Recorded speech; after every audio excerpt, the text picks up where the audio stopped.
ઓમ નમો નારાયણ. જય દ્વારિકાધીશ. મિત્રો, આપણે જ્યારે ઘરની બહાર કોઈ પ્રવાસનું આયોજન કરતા હોઈએ છીએ ત્યારે બહાર જઈએ ત્યારે ઘરનું ખાવાનું બહુ યાદ આવતું હોય છે.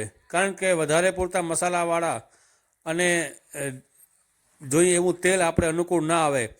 એટલા માટે અમે જ્યારે બહાર જવાનો પ્રોગ્રામ બનાવ્યો ત્યારે ઘરનું જમવાનું ની યાદ ના આવે એટલા માટે અમે કાચો સીધો બધો ભેગો લઈ ગયા. આજે અમે છીએ મથુરામાં, અને મથુરામાં અમારે 2 દિવસ થયા રાત્રિ રોકાવાનો પ્રોગ્રામ હતો.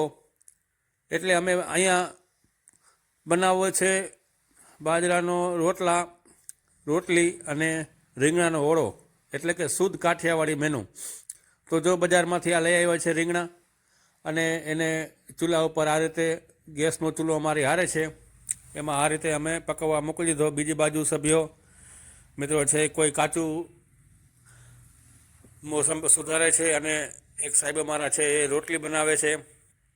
આ બધા દેવભૂમિ દ્વારકા જિલ્લાના કલ્યાપુર તાલુકાના મેવાસા ગામના ભાઈ ટીચર છે બધા, એમને સ્કૂલમાં.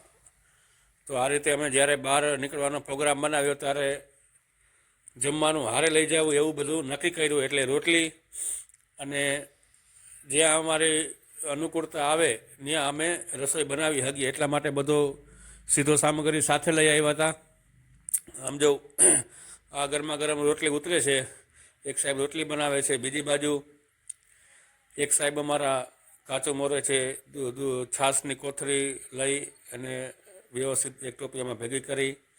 અને બધા ભાઈબંધો હારે આવો જ્યારે પ્રોગ્રામ બનતો હોય છે ત્યારે તો એ જમવાની કંઈક મજા વરસે. અને એ બીજા રાજ્યમાં જ્યારે આપણું ઘરનું ખાવાનું હોય તો એની પછી શું વાત કરીએ ભાઈ.